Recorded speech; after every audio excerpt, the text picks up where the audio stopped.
Okay, it appears that we must be live now, which is good news.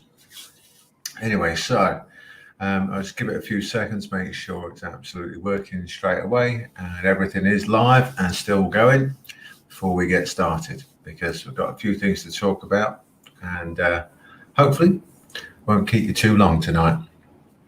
Okay, so no guests tonight. Everybody's having a rest. So it's just me going to go through a few bits and pieces that need to be gone through. Okay, so we've had a few questions in already, which I'll get onto, mainly about self-defense, and also quite a few questions about what's been going on over the last few days as regards how to defend yourself with these rather weird and troubled times that we seem to be in all over the place. Again, we'll come on to that in a moment. I've also had a lot of questions about my views on this, that, and the other. I don't do politics and stuff like that, but I shall tell you what I think about a few bits and pieces.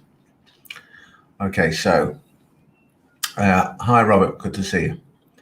So, yeah, we've had quite a few questions in from people asking about, will our methods work if they're weaker, if they're smaller, if they're not as good, if they're older, and all different things that could be wrong with you, and will our system help you in that situation, in a self-defense situation?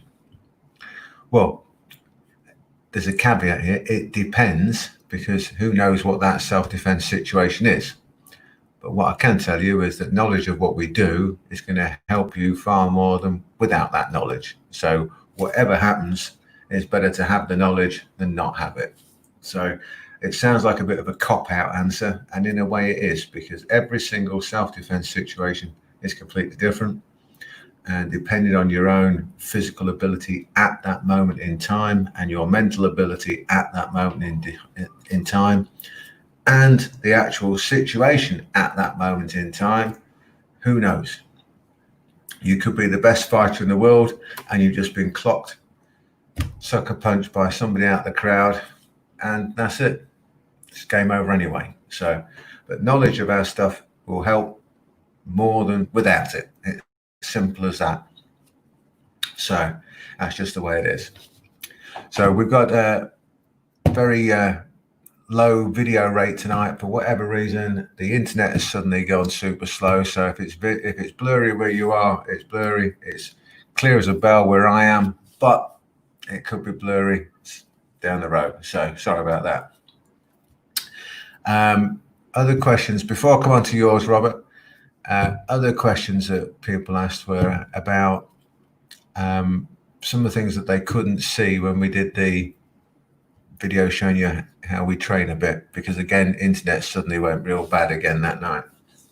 Well, okay.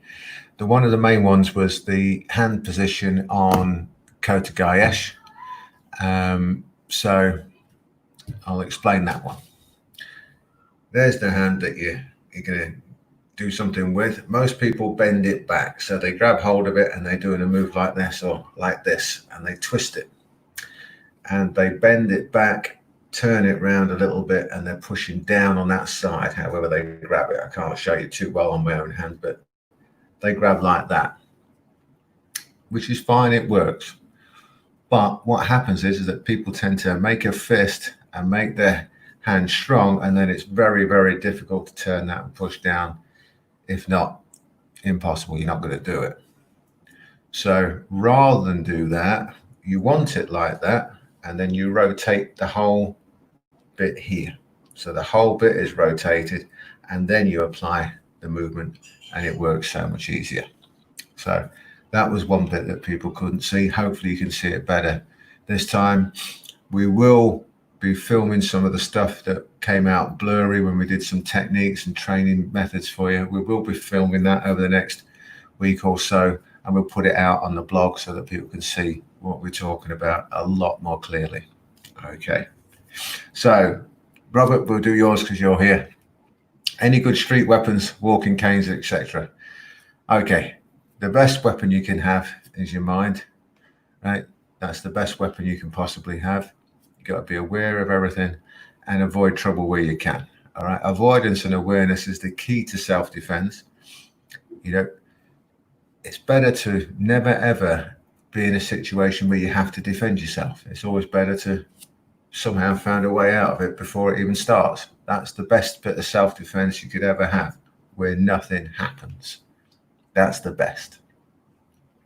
So your primary weapon is your mind, your awareness, and your avoidance. So that's your primary weapon. I know it sounds like a cop-out again, Robert, but it's not.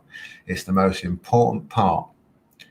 Lost count of the amount of times we've been out, wherever it may be, and you say to somebody, it's going to kick off in here in a minute. There's going to be a fight, big fight in this building, this bar, whatever.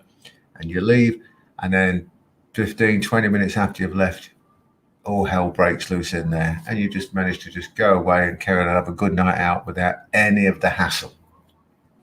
So I know what you're alluding to, Robert. What weapons, right? You've got to bear in mind that in most places it's going to be illegal to be carrying a weapon on you. Okay, so that's one thing. So you've got to be prepared to face the consequences of carrying something that's potentially illegal. Right?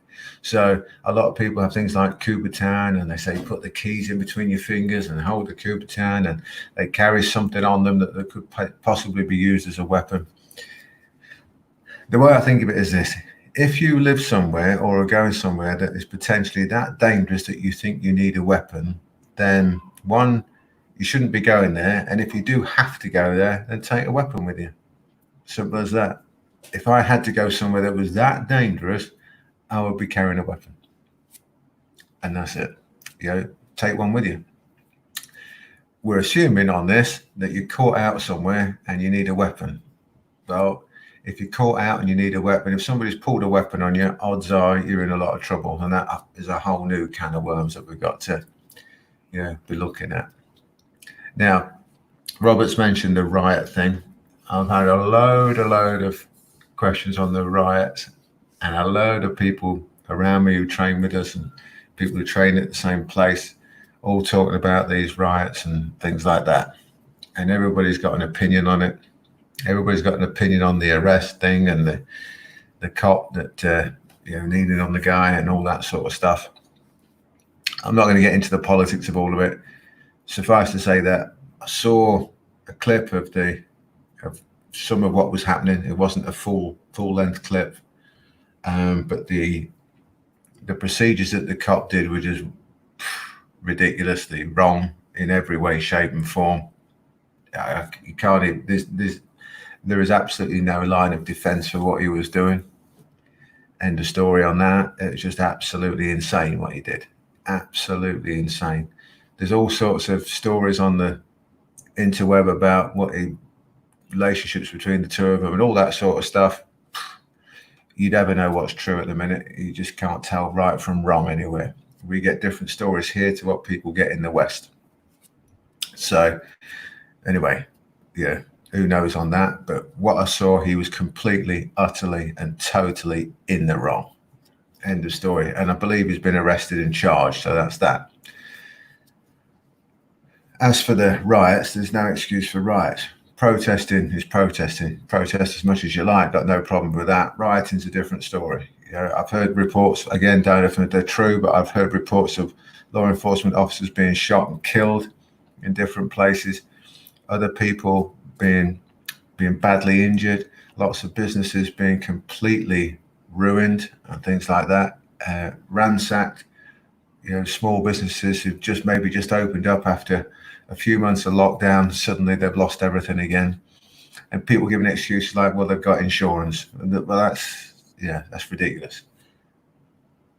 Protest as much as you like, got no problem with it. Rioting, that's a completely different matter. Don't agree with that at all. Regardless of what you think about this, that, and the other, and all the arguments you can put forward to it, there is no argument for rioting. That's it. End of story, as far as I'm concerned. Anyway, so so back to the self-defense stuff. If it's a known trouble area, don't go there. If you have to go to somewhere like that for whatever reason and you feel you need to have a weapon, take one with you, and take the risk of being stopped, being nicked, whatever. Getting a big fine or getting arrested for the night or whatever is a lot better than getting smashed to pieces, something like that. So one of the other big things that we've been asked about over the last few days, excuse me, quick sip of tea, because I haven't got anybody else talking to listen to. One of the big things that we've been asked about, and keep getting asked about, is people not really truly understanding what we're doing. I know that sounds a bit odd, but really not understanding what we're doing, because the subject matter is so large and it covers such a wide array of subjects, problems, issues, and things like that within training, all the different areas of training. Sometimes it can be a bit confusing for people as to what do we actually do. So I want to try and help clarify that for those who aren't sure. What we do is we teach principles rather than techniques. Now, we might teach a principle via a technique, but that technique will give out plenty of principles upon which people can learn. And they can take those principles and apply to lots of other techniques that they already know. Now, if you learn a technique, or rather, I'll put it this way.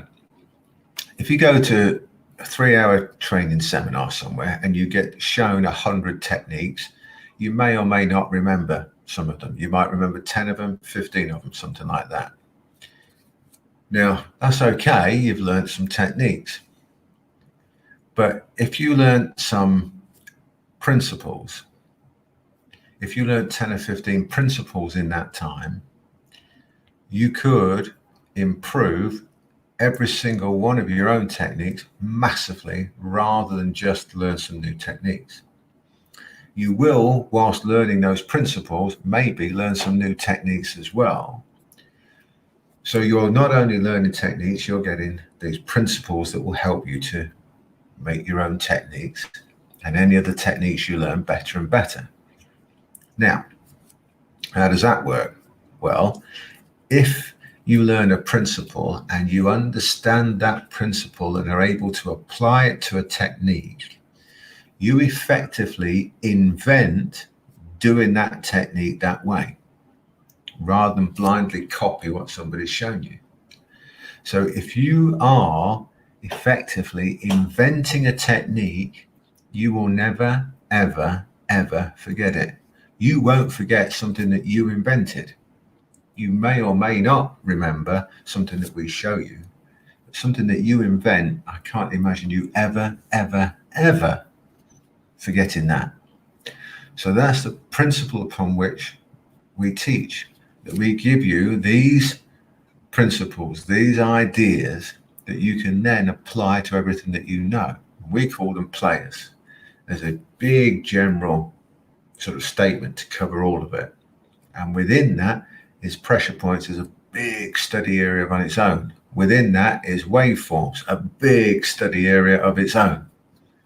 Within that is things that we call things like balance points, body alarm reaction. All of those things are big study areas within that umbrella. So I hope that helps people understand a little bit more about what we do and why it can sometimes appear confusing as to what we're actually going to be teaching, or what is it that we actually teach. So the other thing that people ask is, DVDs, courses, this, that, and the other. What's the difference? Well, it's quite simple. A digital download is a digital download. DVD is a DVD, and you look through it. It's got loads of information on it, lesson by lesson, or whatever you want to say. A course is broken down into constituent parts of lessons done in a specific order to help pass over the information in the fastest, most efficient way for the user. So the difference between the two is that one is a digital download, which may or may not have information from a course, and you just look through that and get the information that you want. A course is something that you can go through, become qualified if you wish, or just know that you've got access to certain things that you really want to learn and understand, to be able to go back to and reference at any one time very, very simply and very, very easily. That's the basic sort of difference between them. So hopefully that's covered up a lot of the questions. Hi again, Bragg, and a few others, and blah, blah, blah, and had a few more questions coming through on email. So hopefully that's given an idea to people as to cleared up a little bit of any confusion that may have or may not have been out there. Okay, so one of the other questions was why do we place such a big emphasis on boxing and that type of training, especially on courses and things like that? Well, great question. And the reason is that it's such a fantastic delivery system for what we do. Now, I'm going to put some caveats in here, right? You don't have to be a great sports boxer to be able to use the techniques and principles of boxing pretty well. Okay, so it helps, of course, right? And we don't expect people to be great boxers, right? Not by any stretch of the imagination. It takes an enormous amount of training, dedication, blah, blah, blah, to become a good boxer. But the reason that boxing is so good is that you are always learning so many things at the same time. You're learning the correct distance between you and your opponent. You're learning timing. You're learning how to throw a punch. You're learning how to keep yourself safe. You're learning how to defend. You're learning how to move your head out the way. You're learning how to get off angle. You're learning all sorts of things just in a few seconds of sparring properly in boxing, which is why we highly recommend doing that kind of training. Plus, it helps keep you fitter, it helps keep you more conditioned, and it helps your mindset. Because if you've trained that hard, you know that 9 times out of 10, that git on the street, that idiot in the bar, probably ain't done anywhere near the training that you've done. So, you can feel, a little bit more confident in what you're going to be doing. Now, another massive benefit of doing boxing type training is that it enables you to do your techniques so much better. Because let's put it this way. If you're very, very good jiu-jitsu guy, for example, or a very, very good judo guy, you've got to get to that range to grab hold of that person, to do your takedown, your throw, or whatever, and start doing your jiu-jitsu stuff or your judo stuff. On the way there, you've got to get through his punches and blah, blah, blah, whatever it may be. And boxing is one of the best ways to get there. Right? The best way to understand striking is to become good at it. Just like the best way to understand judo is to be good at judo. You're not going to defend against judo if you don't understand judo. You're not going to defend against jiu-jitsu if you don't understand jiu-jitsu. And it's the same with boxing, with striking. If you don't understand striking, defending against it is going to be really, really hard. So knowing that to be true, and knowing that most self-defense situations are solved with ease, and somebody's going to be swinging at your head, or you're going to be swinging at their head, hopefully, first of all, it makes sense to learn how to strike good. It makes sense to learn boxing. It makes sense to learn that movement, the timing, the distance, and all those other attributes that go with boxing. It makes sense. And from that, you get an entry system from which your other techniques can be done. Now, boxing type training done properly isn't just about punching. You have your dirty boxing, you have your clinch work, you have your standing grappling with it. All of those things are included in it. So you are learning about balance. You are learning about taking somebody's balance. You are learning about getting yourself in the right position in close so that you're not getting attacked, you're not getting hit, you're not getting hurt, but you can deliver your strikes, you can deliver your grabs, your pull arounds, takedowns. And if you are a judo, jiu-jitsu guy, you can deliver your takedown and your throws from those situations, because it's a place where you're used to being. So it's very, very important for us, in my opinion, that boxing is the main one that we use. And for me, it is the way that training should be done. Our, our karate tends to be split into three sections: kata, kion, and basics, none of which really resemble each other, not anymore. In boxing, everything that you do resembles everything else that you do. Your shadows, your bag work, your pad work, your paired up work, your sparring, your fighting, it's all the same. So you're effectively learning one art. With karate and traditional martial arts, you're learning three. You're learning your kata, your kion, and your basics. It's three arts, they're completely different. So that's why it takes you 3 times as long to get any good. Right? And they all interfere with each other. They all sort of like against this of each other. Something that you do in kata, the movement that you use, you wouldn't use in your kion, and you don't use it in your kumite. And they're fighting against each other. They contradict each other all the time. So you have to, for the quickest route, boxing type training is the way forward. Thank you, Tom. Oh, by the way, I've got your stuff, and there's stuff on the way for you tomorrow. Can you use boxing if someone has a knife or a gun? What else are you going to use? If you haven't got a knife or a gun and you can't get away, what else are you going to use? A gun's dangerous if it's pointing at you. A knife is dangerous all over the place. I say all the time, anybody who's got a weapon, the only safe thing is if they are unconscious. There's no other way of dealing with it. All the trapping, no. All the disarms, no. All that stuff, forget it. Right? I'm not too bad at locks. I'm pretty good at locks, to be fair. But I'm never going to try locking up somebody who's got a weapon on them.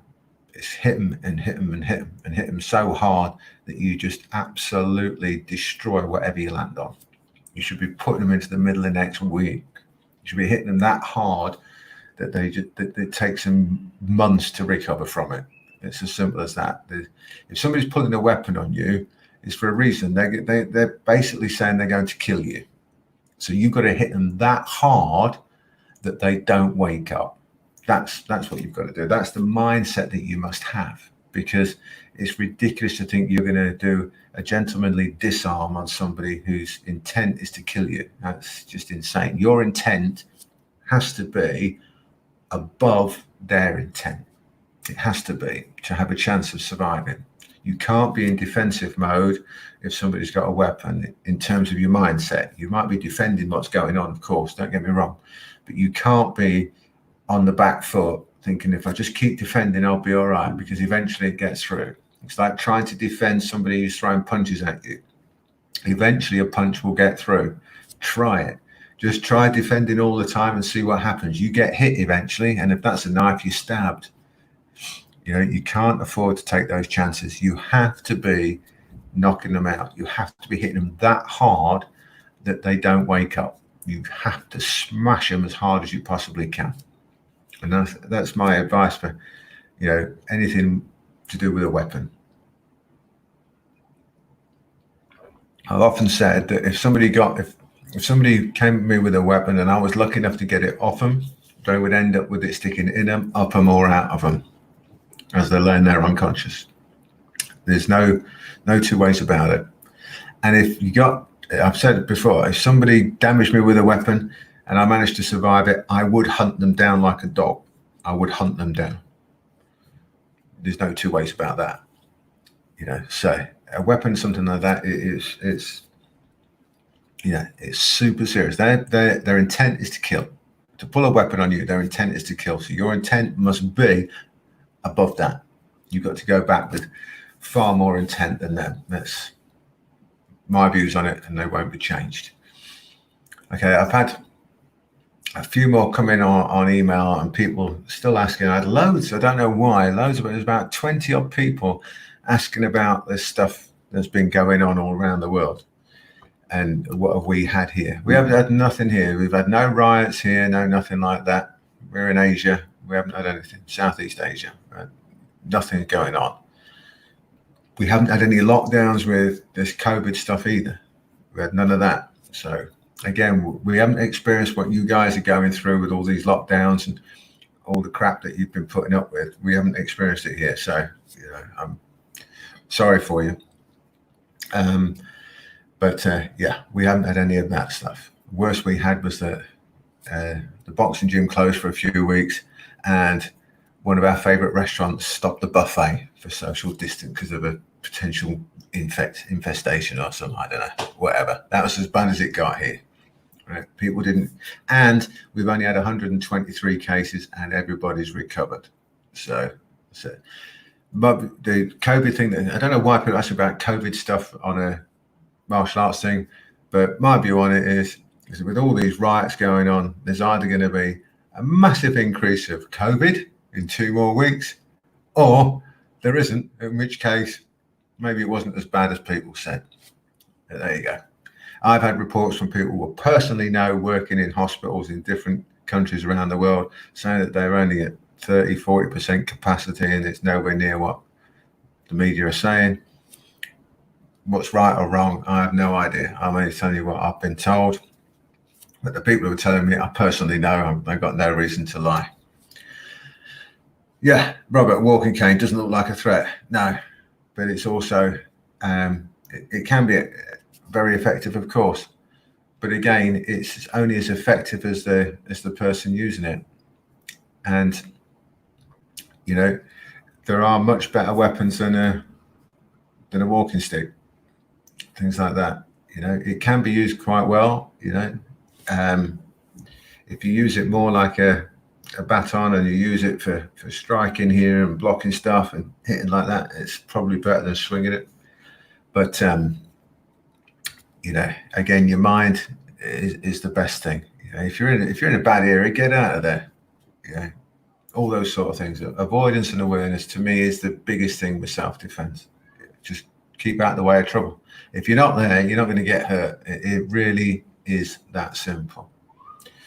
Again, another big question that we had was about waveform striking. Again, to clarify, waveform is a whole thing. It's a movement. It's a whole body movement. It doesn't just include strikes. We show strikes first of all because that's what people need to learn to be able to start to strike effectively, and to learn the initial movement, which they then work on and add to their own techniques. Like I said at the very beginning, we teach principles.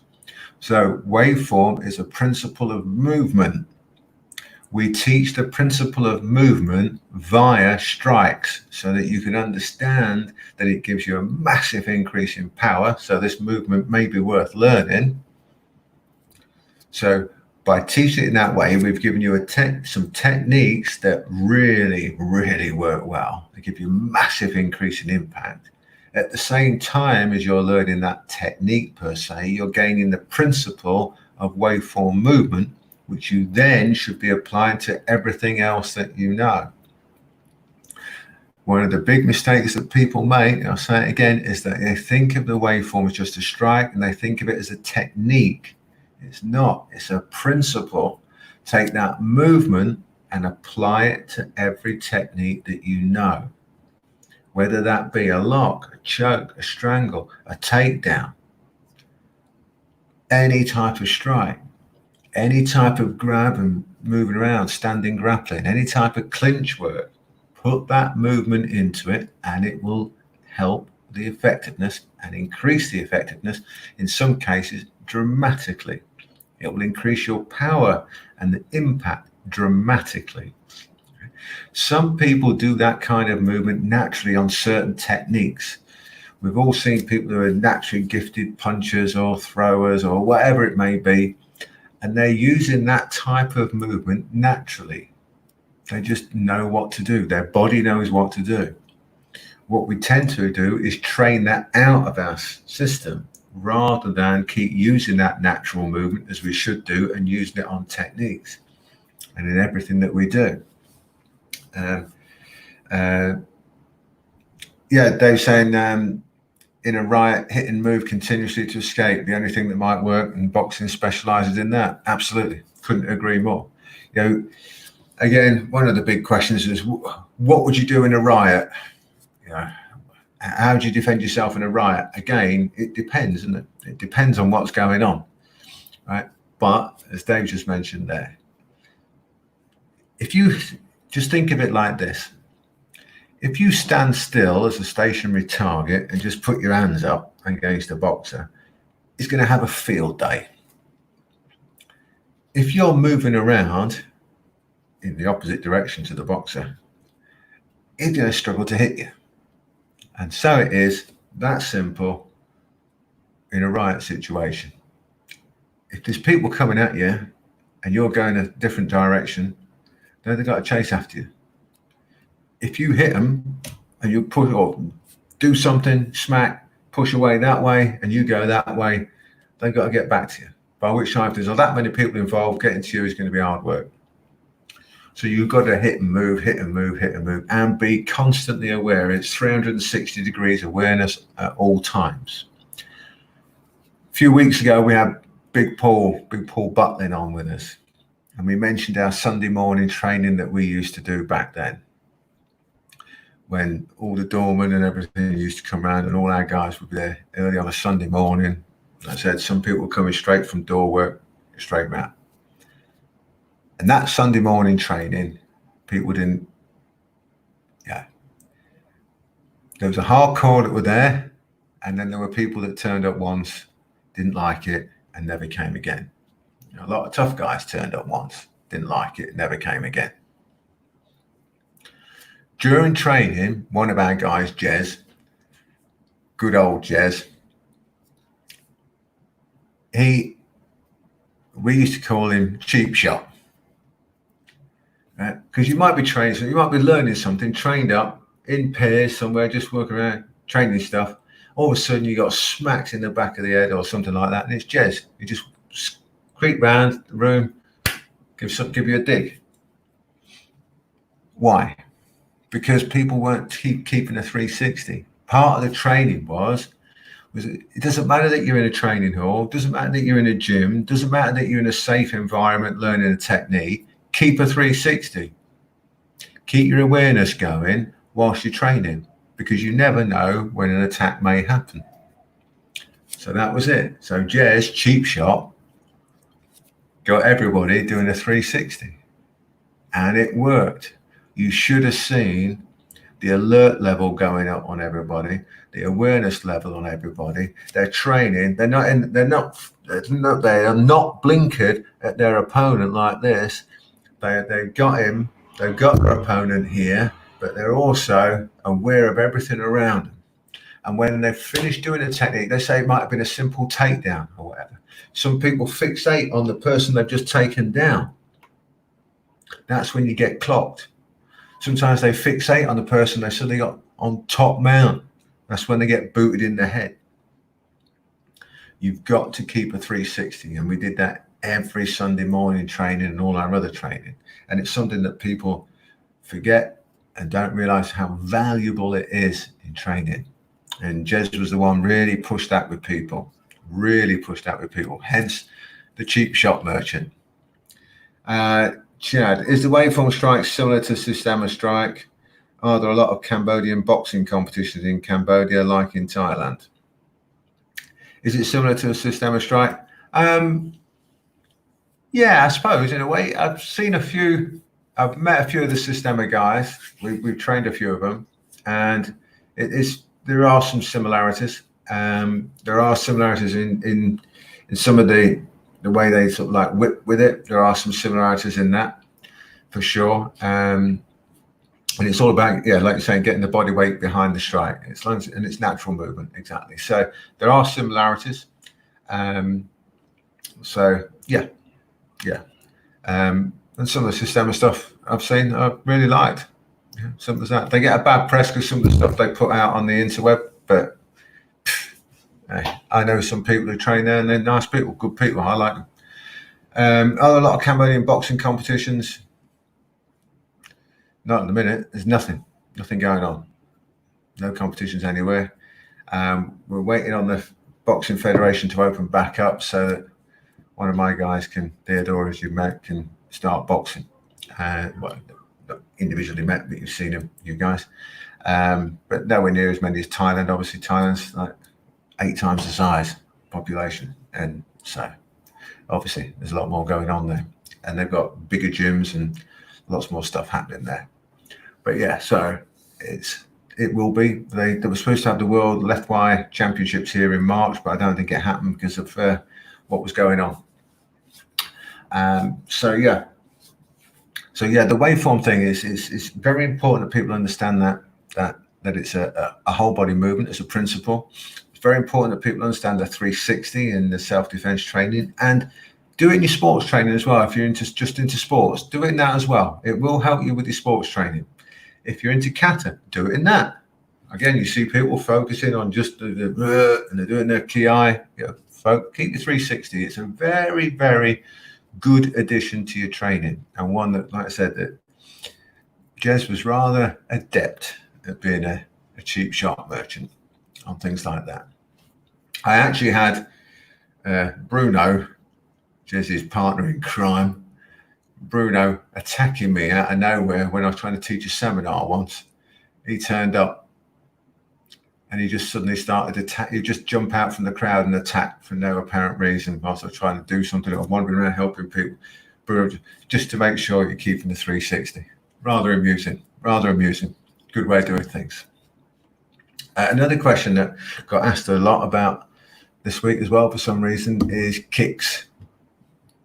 What do you think of high kicks and stuff like that? Well, if you can do them, great.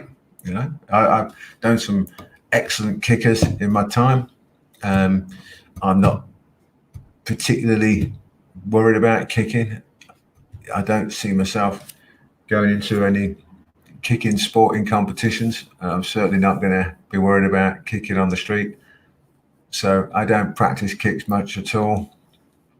I can still kick all right. Not too bad. I still kick to my head height, but I don't practice it much for the simple reason I'm just not going to be using it. Right?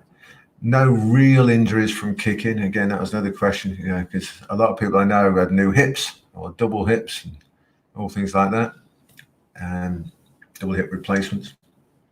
No, because I'd never kicked incorrectly like a lot of people did. Everything was trying to use natural movement. Did a few times incorrectly, if you like, but the way it's taught in traditional martial arts invariably is going to give you damage later on in life. And I've seen that with a lot of people I know in the martial arts with hip problems, knee problems, and all sorts of problems within the muscle groups and tendons, ligaments, and all that sort of stuff. All sorts of problems, usually from incorrect kicking throughout the years and poor training methods. That obviously we know better now, but at the time, you don't know.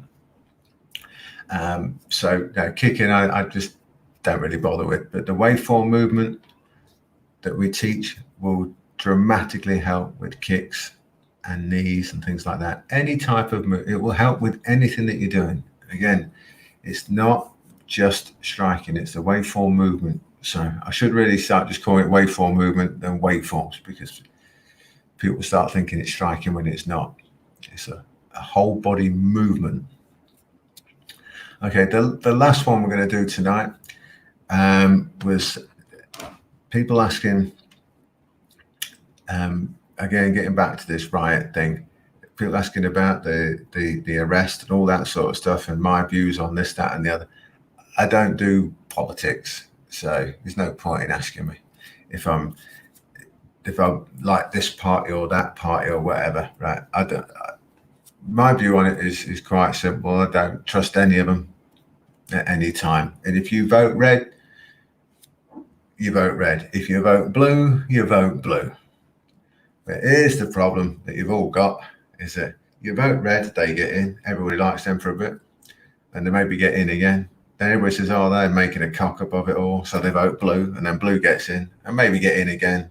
And then everybody doesn't like blue, so they get out, and red gets in. And then that goes on, then blue, then red, and blue, blah, blah, blah, blah, blah, like that. That's it, and it's a 2-horse race. What do you expect? Things are never really going to change, are they? Right? And is it really a choice? Ask yourself those questions. I don't do politics. I don't get involved in any of it, all that sort of stuff. And the other big question that people kept asking me for some reason, I don't know why, it's got nothing to do with martial arts, self-defense stuff. We're talking about the race side of things. We don't do that either, right? We don't play those games. Simple as that.